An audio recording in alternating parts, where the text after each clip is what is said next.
The year was 2419. The silence of deep space broke as Earth's second fleet emerged from hyperspace. 13 heavy ships, shaped like steel daggers, slid into orbit around Virion, a glowing green planet wrapped in clouds and secrets. A decade ago, this planet had been humanity's great hope. Now it was a question mark wrapped in fear.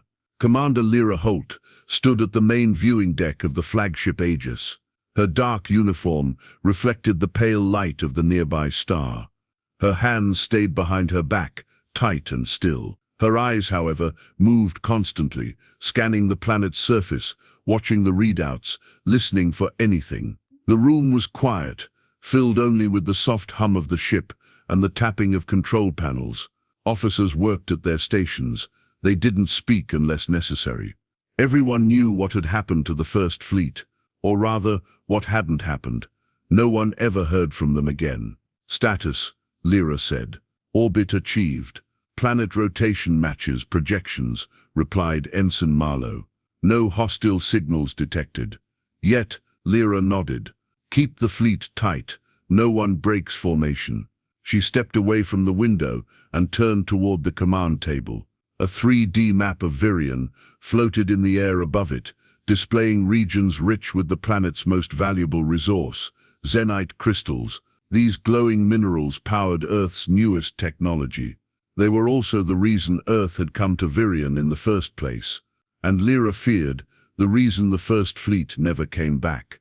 Any signs of life? She asked. Lieutenant Orin, the science officer, adjusted the scans. Plenty. Heat signatures across the largest continent. Energy readings consistent with advanced tech. The Turn are still down there. The Turn, the native race of Virion. In the old reports, they were described as tall, with sharp, scaled features and glowing blue eyes, intelligent, organized. And after the First Fleet vanished, presumed hostile, Lyra didn't trust those reports. She trusted facts. Open a diplomatic channel, she said. Standard greeting. Full translation. Keep it simple. Aye, Commander, said the comms officer. They sent the message, a formal greeting, a request to talk, a sign of peace, and they waited. Minutes passed. Nothing. Then movement on the scanner. Commander, said Marlowe, eyes wide. Multiple ships launching from the surface, heading toward orbit. The 3D map updated. Red dots rose from the planet like angry hornets. Turn warships. Orin confirmed. They're coming. Lyra didn't flinch. She had expected this. Maybe the Turn feared them. Maybe they thought humans were back to finish what the First Fleet started. She raised her voice just enough to command attention. Hold position. Do not fire unless fired upon. Yes, Commander, came the chorus of replies. Lyra turned to the window again. Far below, the clouds of Virion parted, revealing glowing forests and jagged purple mountains. It looked peaceful, but in space, peace was an illusion. War could begin with a single shot, or a single word. Lyra tightened her jaw. She had come here for answers, not blood, but the Turn didn't know that, and they were already coming. The command deck of the Aegis pulsed with silent pressure. Every screen tracked the approaching Turn ships, sleek, curved vessels that shimmered with crystal energy. Unlike Earth's blocky warships, the Turn ships moved like living creatures, gliding upward from the planet as if pulled by instinct. Commander Lyra Holt watched their ascent, her expression unreadable. The air on the bridge felt tighter with each passing second. 5 ships, reported Ensign Marlowe, holding formation, not firing, not responding either. They're not here for a fight, Lieutenant Orin guessed. But they're not here to welcome us, either. Lyra stepped away from the command table. She paced slowly, thinking. She could feel the crew's eyes on her. They were waiting for orders, but more than that, they were waiting for her to decide what kind of leader she would be. Send the message again, she said. This time attach visuals. Let them see us.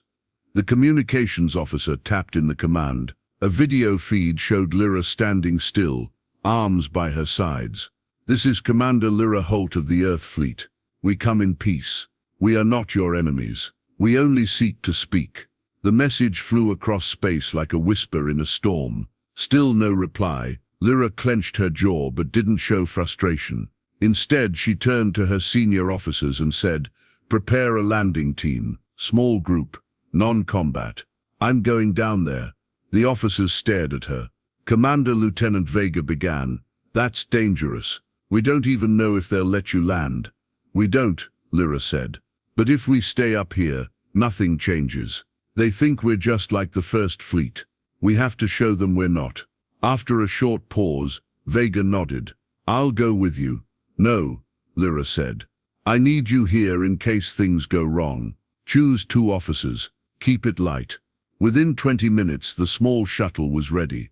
Lyra boarded with Lieutenant Arun, a calm pilot, and Dr. Naya Frel, a xenolinguist who had studied Tern language for years. The shuttle detached from the Aegis and began its descent toward the surface of Virion. The planet grew larger in the window. Green forests, blue rivers, and shining patches of xenite crystals that looked like stars in the soil. It was beautiful, alive, but beauty could hide danger. As they entered the atmosphere, the shuttle shook. Alarms beeped. "Tracking beams," Arun said. "We're being scanned." "Keep steady," Lyra ordered. The shaking stopped. The shuttle slowed and drifted downward, guided by invisible forces. "They're letting us land," said Dr. Frel, her voice low. "Or maybe they're making us." They touched down in a clearing surrounded by tall crystal pillars. The light bent strangely around them. Tern soldiers appeared from the trees, tall silver-skinned beings with glowing blue eyes and armored robes. They carried weapons, but didn't raise them. One stepped forward. He had markings along his arms and a crystal blade on his back. His voice echoed through a translator device. "You were warned. You returned anyway." "I am Commander Lyra Holt," she said calmly. "We come to speak, not to fight." "No one comes without reason," the alien replied. The last one said the same. Dr. Frel translated quickly. "He means the First Fleet." The Tern soldier made a gesture. More guards surrounded the shuttle. Then he said, "You will come with us. The High Warlord will decide what happens next." Lyra nodded once. "We will come, willingly." They were escorted into a transport craft that hovered low to the ground. As they moved, Lyra looked out and saw ruins, twisted metal, half-buried pieces of old Earth tech. She recognized the designs, pieces of the First Fleet. Some of the wreckage had clear blast marks, but others looked different, clean as if sabotaged from the inside. "What is this?" Lyra whispered. Dr. Frel answered softly. "It's proof. Something went wrong before the Tern ever fought back." The transport sped through alien terrain. Somewhere ahead, the High Warlord of the Tern waited. But the deeper truth, the one hidden in the ruins and silence, was even closer. And Lyra knew one thing: the real danger might not be the Tern at all. The Tern transport glided above the jungle floor, silent and smooth. Through its transparent side panels, Commander Lyra Holt watched the glowing xenite crystals flicker under the trees. The alien landscape was breathtaking, but her mind stayed focused. She had seen wreckage, human wreckage, parts of Earth's First Fleet, buried and broken. Some showed signs of battle, but others looked wrong. The kind of damage that came from within, from betrayal. The transport finally slowed. A large Tern city rose from the forest ahead. It was not like Earth's cities, built from steel and concrete. This city shimmered with blue and green crystal towers, shaped by nature and time. The buildings curved upward like branches, and light flowed through them. "This place is beautiful," Dr. Nia Frel whispered. Lyra nodded, but her eyes narrowed. Beauty often hid danger. The transport landed in a wide courtyard. Tern soldiers stood in formation. No one raised weapons, but the tension in the air was thick. A tall figure stepped forward. His armor was darker, decorated with long crystal lines. His eyes glowed brighter than the rest. "High Warlord Serek," Dr. Frel whispered. "That's him." Serek studied Lyra without speaking. Then he said, "You speak of peace, so did the last ones." "We are not the same," Lyra said clearly. "We want to understand what happened." "You will speak," he said. "But first you will see." He turned and walked. The guards motioned for the humans to follow. They entered a large hall made of dark crystal. It was quiet, cold, and filled with strange lights. Inside were wreckage pieces, human equipment, armor, tools, burned and broken. But one object caught Lyra's eye, a black box, a flight recorder. Her breath caught. "That's from the Resolute," she said. "That was the command ship of the First Fleet." Sarek gestured. "We did not destroy it. This was found near the mountains, buried." Dr. Frel translated as quickly as she could. Lyra stepped forward, carefully examining the black box. It had scratches along the casing. Some marks were clearly from a plasma cutter. She turned to Sarek. "This wasn't shot down. Someone destroyed this on purpose." Sarek didn't answer. His expression didn't change, but something shifted in the way he stood. Less defensive, more watchful. Lyra looked at Dr. Frel. "Can you decode this here?" "I can try," the doctor said, already pulling out her tools. "Might take time."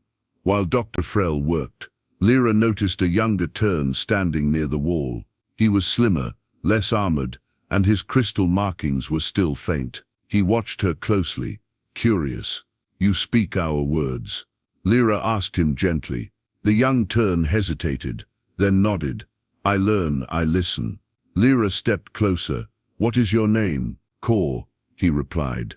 "I study humans, your stories, your machines, your losses." Lyra looked into his eyes and asked, "Do you believe we came here to destroy?" Kor looked unsure. "Many do. I don't know, but I saw the first ones. I was young. They shouted, then fire." Before she could ask more, a sharp beep came from Dr. Frel's tool. "I've got something," the doctor said. She played a short, broken message from the black box. "This is Admiral Vance, fleet damaged, no sign of Tern aggression, internal sabotage suspected." The message cut off. Lyra stood in silence. The name chilled her. Admiral Vance. He was not only alive, he was on the Aegis. He had come with the Second Fleet. He now sat just one rank beneath her in the chain of command. He had lied. She turned to Sarek. "This proves what I feared. Someone in our fleet wanted this war." Sarek stared at her. "Then why return? To make it right." Sarek stepped closer. His voice was lower now. "Words are wind. Show me truth. Stop your own from attacking." Lyra nodded slowly. "I will." Later that night, back aboard the Aegis, Lyra confronted her top officers. Only a few were present. She played the recording again. Silence followed. "Vance was part of the First Fleet," Lyra said. "This message suggests he betrayed them. We need to act now." Lieutenant Vega looked stunned. "Why would he do that?" "War profits," Lyra said coldly. "He owns stock in weapons companies. Maybe he wanted chaos. Maybe he wanted power." Vega stood. "Then we stop him." "No," Lyra said. "We expose him. Let the Tern see we are not the same." She looked out at Virion again, its surface glowing softly in the distance. The real enemy wasn't always out there. Sometimes it came from within. The next morning, Commander Lyra Holt stood before the main view screen of the Aegis. The planet Virion spun slowly below. Tern warships held their position just outside the upper atmosphere. No one had fired, but everyone was ready to. Her crew moved quietly, their tension loud in the silence. Every officer knew war could begin with a single order, and it wouldn't take much to start it. A message came in. "Commander," said the comms officer. "Tern transmission. It's from High Warlord Cyric." "Put it through," Lyra said. Cyric's face appeared on the screen. His sharp eyes glowed faintly, his voice steady and cold. "You have one cycle," he said. "One full Virion rotation. Then you leave, or we strike." Lyra didn't flinch. "We've found proof of sabotage. Your people didn't destroy the First Fleet. One of ours did. His name is Admiral Vance." Cyric's eyes narrowed. "Then remove him. Show me your truth. You have until the sun returns." The screen went dark. Lyra turned to Lieutenant Vega. "We have 24 hours, and we need to act fast." In the war room below deck, Lyra stood with a small team of trusted officers. On the screen before them, the black box recording played again. No sign of Tern aggression, Sabotage suspected. The voice was unmistakably Vance's, but he had never reported this message, never mentioned it. He had hidden it. Lieutenant Vega's voice was firm. We arrest him now, quiet and fast. Lyra shook her head. If we do it quietly, no one sees the truth. The Turn need to see it. Our people need to see it. Dr. Frell, watching from the side, spoke softly. What if he resists? Then we show restraint, Lyra said. No force unless he forces it. But we do it publicly. Full recording. Full broadcast. They moved quickly. Vance was on the Aegis's observation deck, speaking to a group of junior officers. When Lyra arrived, he looked surprised, but smiled smoothly. Commander Holt, to what do I owe the honor? She walked straight up to him and activated a projector. The black box recording played in front of everyone. Vance's smile dropped. Where did you find that? He asked. In the wreckage of the First Fleet, Lyra said. Where you left them. He stepped back. His eyes darted to the officers behind him. You don't understand. That mission was broken from the start. The Turn, no, Lyra interrupted. There was no Turn attack. The evidence shows sabotage, and your voice confirms it. He raised his hands. We needed Virion. Earth needed energy. We were just doing what had to be done. You murdered your own people, she said, and nearly started a war. A team of security officers stepped forward. You're under arrest for treason, Vega said. Vance's jaw tightened. You're making a mistake. No, Lyra said. You did. Hours later, the recording of Vance's confession and arrest was transmitted to the Turn and to Earth Command. No edits, no spin. Lyra watched from the bridge as the Turn fleet hovered unmoving. Then, finally, a response came in. It was short. Come, Saric said. Alone. Lyra took a shuttle down to the surface. She brought no weapons, no guards, just a copy of the black box data. She landed near the crystal fields. The sun was low, casting long shadows across the glowing ground. High Warlord Saric waited for her, beneath the largest crystal tower, his soldiers standing behind him. I came as promised, Lyra said. You removed your traitor, Saric replied, and shared his voice. Why? Because peace matters more than pride, she said. He studied her for a long time. Then he stepped forward. Our people do not forget. But we can choose to remember truth, not lies. He extended one hand, a gesture of respect in Turn custom. Lyra mirrored it. I want our people to build something better, together. Saric gave a slow nod. Then we will talk. In the sky above them, the warships, human and Turn, held their fire. For the first time in a long time, the silence meant something else. Not fear, not threat, hope. The sky above Virion glowed in soft shades of green and blue as the sun dipped below the horizon. Crystal trees sparkled under the fading light, and a soft breeze moved through the quiet forest. In the middle of the clearing stood Commander Lyra Holt and High Warlord Saric. There were no weapons between them, no guards, no translators. Just two leaders standing face to face under an alien sky. Saric's eyes glowed faintly as he studied Lyra. You are not like the others, he said. I'm not here to take, Lyra replied. I'm here to understand. They walked slowly among the crystal trees. Their footsteps made soft echoes on the glowing ground. Saric spoke first. Our people have a history with visitors from the sky. Long ago others came. They brought fire. They brought ruin. When your kind arrived, we feared the same. Lyra nodded. I read your ancient warnings, prophecies carved in crystal. But those stories speak of conquerors. We don't want to conquer Virion. Saric paused. The First Fleet said the same. Then they built machines. They mined the land. They ignored our warnings. Lyra's voice stayed calm. And then Admiral Vance betrayed them. He tried to start a war. Not for your crystals, for his profit. She reached into her jacket and pulled out a small data device. This holds everything. The black box recordings, his confession, the scans. It's yours. Saric took the device. His fingers brushed hers for a moment, cold and steady. You brought this to make peace, he asked. I brought it because it's the truth, she said. Peace is a choice. So is war. Sarek turned away for a moment, looking toward the distant hills. Strange birds flew overhead, their wings glowing in the twilight. "My people are proud," he said.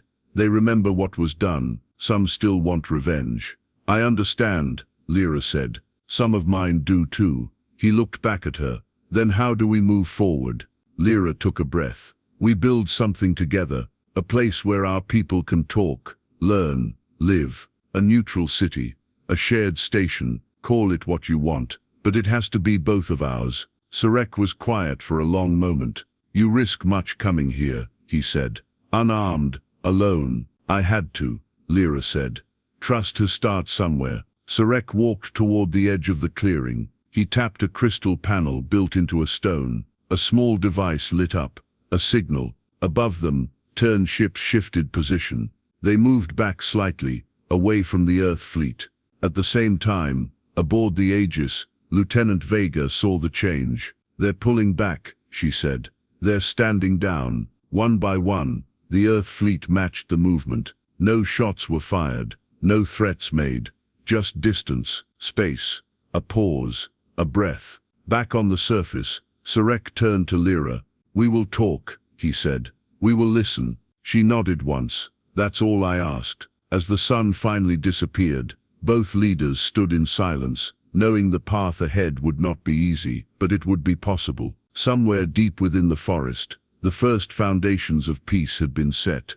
6 months later, the skies over Virion looked different. The Earth fleet still orbited high above, but its weapons were powered down. Turn warships, once ready to strike, now hovered like silent guardians. Between them floated a new structure, a joint station named Horizon 1. Built together by humans and Turn, it stood as a symbol of peace, a neutral space where both races met, studied, worked, and began to trust. Commander Lyra Holt stood on the upper platform of Horizon 1.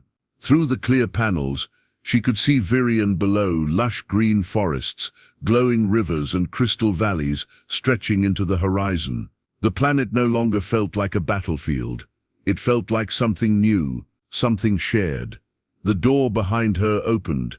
Dr. Nia Frel walked in, holding a datapad. "They've arrived," Nia said, smiling. "The first Turn students. Kor is leading them." Lyra turned, smiling softly. "Kor's grown fast. He's already fluent in 3 Earth languages," Nia replied. "He's asking for more books." Lyra chuckled. "Of course he is." Together they walked to the central meeting hall. Turn and human engineers worked side by side, setting up displays, translating ancient texts, and sharing technology.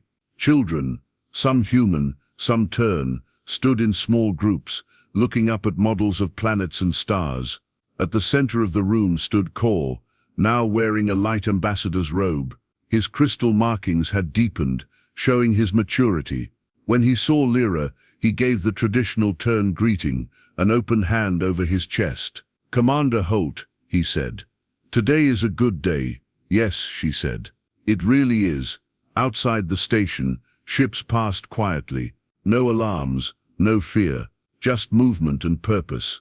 Meanwhile, on the planet below, High Warlord Sarek stood before a crowd of Turn elders. He spoke calmly, telling the story of the First Fleet, of the betrayal, and of the second chance they had been given. His voice was strong, proud, but no longer angry. He didn't call Lyra a commander anymore. He called her Bridgewalker, a Turn word for one who connects 2 worlds. Back on Horizon 1, Lyra recorded a final message for Earth Command. Her voice was steady. "This is Commander Lyra Holt, reporting from Virion. Peace has been established. Trade and education have begun. The Turn have kept their word. So have we. The path was hard, but worth it. The war we feared never came, because we chose not to bring it." She paused, looking out the window. "The future is no longer just ours. It belongs to both worlds now." She ended the recording and turned away. As the station lights dimmed for evening cycle, the stars above shone brightly. Virion, once a place of mystery and danger, had become a beacon of hope. The sky had changed. So had the people beneath it.